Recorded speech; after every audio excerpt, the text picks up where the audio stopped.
Hi, this is Splatter Shop. Today we'll be unboxing and reviewing Home Depot's 2024 Soul Slasher. So I originally had no intentions of buying this guy. When I first saw, pictures of him as well as the videos, it kind of reminded me of the Sitter of Souls from Home Depot last year. And I thought that animatronic was very just meh. It was very kind of bland. And I was kind of expecting the same from this guy. So what it literally took was I went into Home Depot today and they actually had him up in their display. They were just starting. They're quite behind where we live, but they already had him up. He was running and he looked quite good. I was actually really impressed with his animation. And that $100 price tag, I mean, it was very, very tempting. Now, I had kind of a dilemma. I mean, now that I kind of was impressed with him and I wanted him, was that he didn't really fit into any of our themes that we have this year. We have two. We're doing movie monsters and a graveyard, with a bunch of skeletons, the 12-foot Reaper and whatnot, at the hearse as well. But I was like, where would he fit in? So I got to thinking about, I actually went home later and I thought, you know what, every year my three kids and I, we carve pumpkins. Both my brother and my parents, they're farmers. In the past with Halloween, they've offered me pumpkins, hay bales, and corn stalks. I've always taken them up on the pumpkins, but not the other two. But anyways, I thought about it. I was like, why don't I take advantage of all that? Get some corn stalks, some hay bales, put the pumpkins on top of them that my kids, do with me. And just put this guy, in this corner that we have near our driveway. It's a very small corner. And, he can just kind of be his own thing, like a little pumpkin patch area with a scarecrow. So once I realized that, after being a little creative with what I could do with him, I decided, you know what, I need to go back and, get this guy. Well, when I went back, they only had one down and it was being displayed. But the associate told me, hey, we have 8 more of these. I can pull down one for you. Just give me 15 to 20 minutes. I was like, sure. So now I'm an owner of the Soul Slasher. Okay, let's go over the parts now that we've opened the box up. First, you have a sickle. You have his arm that holds the sickle. You have his pointing arm, his hat, his pants, his leg poles, his waist. This is the base. It's a 2-piecer. His boots, the power adapter. And actually this is 2 separate pieces. There's the torso and his head. One thing I didn't know is that once you snap his head in, it's locked in. The first step, as far as putting him together, is connecting the 2 pieces that make up the base. You connect one side to the other. Next, you're going to slide on the 2 boots. Doesn't matter which one, they're both labeled C. Unlike the boots, the legs, it does matter which ones you put in. So coming off pole A, you're going to put in D. And then coming off B, you're going to put in pole E. Once you've got the leg poles on, the next step is to slip the pants on and over them. Now, one thing when you're putting these over the poles, just notice that there is an inside liner.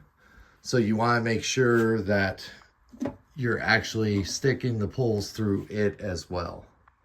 The next piece is the waist, which is part G.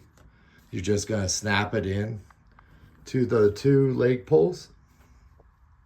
Next, pull the pants up over the waistline. Now, this does stretch, but it's very, very tight when you pull it over, so be prepared for that. Next, you're going to take the torso piece, and I'll show you. Go around back. There is a pole underneath it. You just have to hold up the clothing, and you just put it down on the waist pole, and it will snap right in. So the next step is something that I usually dread the most when I put animatronics together, and that's the arms. And one of the reasons why is because more than often they make the sleeves so tight, and it's so complicated sliding the entire arm up and into place. But with this guy, I noticed that even though there's some lining on the inside, which you have to make sure that you clear as well, it's actually loose enough that it's not too difficult.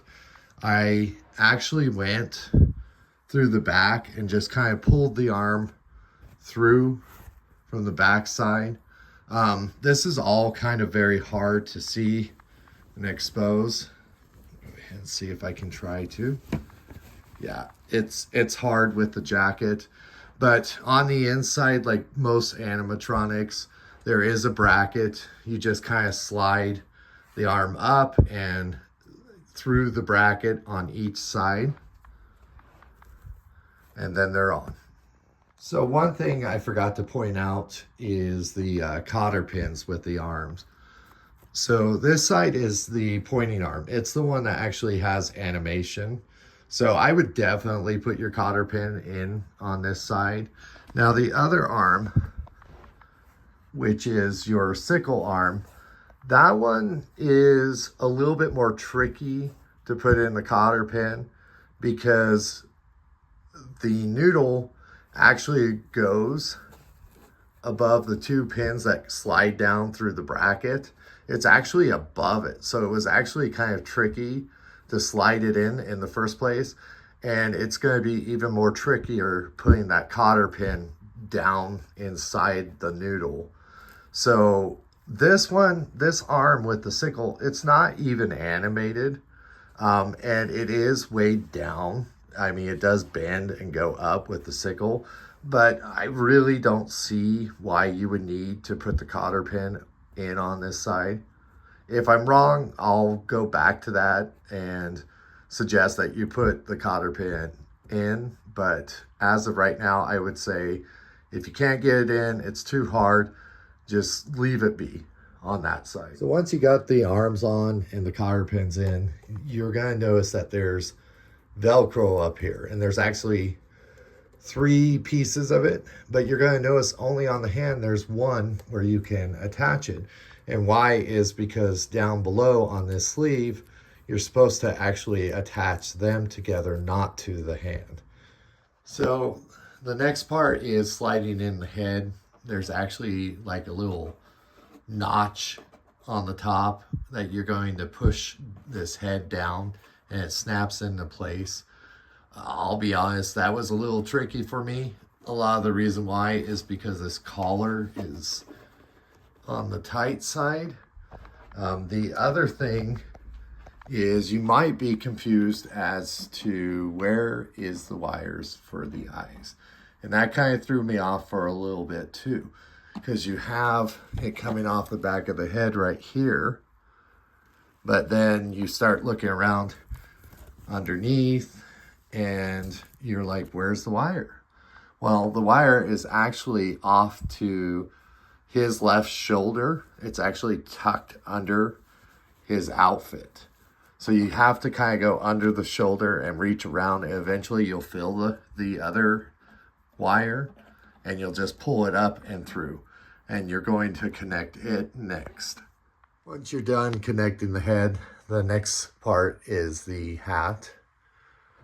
And there's actually 4 pieces of Velcro on his head and on the hat. You kind of want to shape and form it a little bit. It's got some wiring around the rim. You just kind of bend it out a little bit and you attach those 4 pieces of Velcro and the hat is on. Okay, so we're at the finish line now. You're going to attach the power adapter and Velcro his backside up.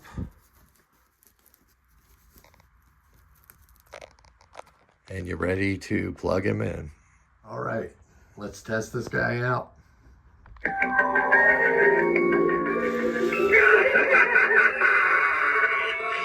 You again. This is no place for the ill-willed and weak-minded. Turn back now, while you still have a chance. I always like to give them a head start before the chase.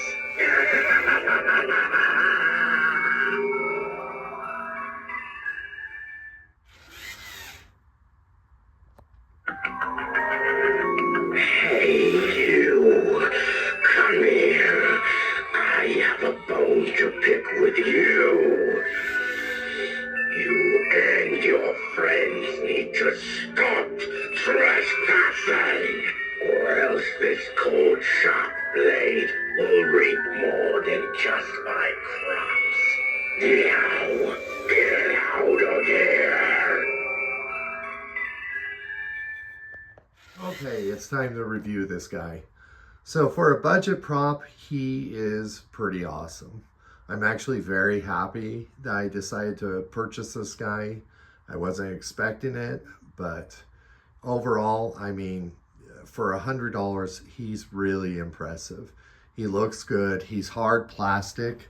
The details on his mask looks great. The hat's great. He's actually incredibly tall with the hat on, if you do want to count that.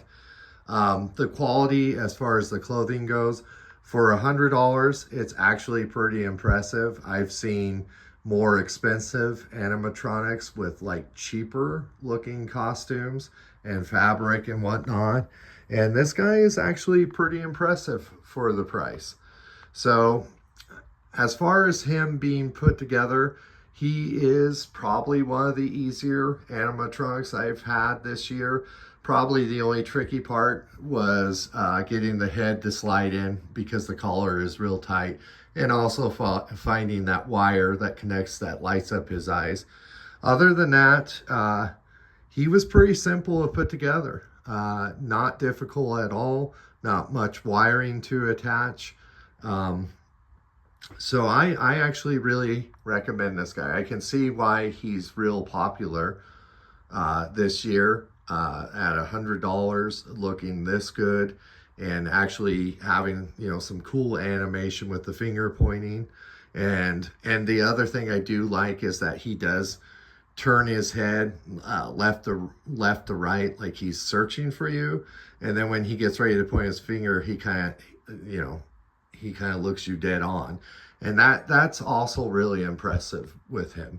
So for $100, I definitely say get this guy. If you're considering him, he's definitely worth it. So thanks for watching. Remember to like and subscribe.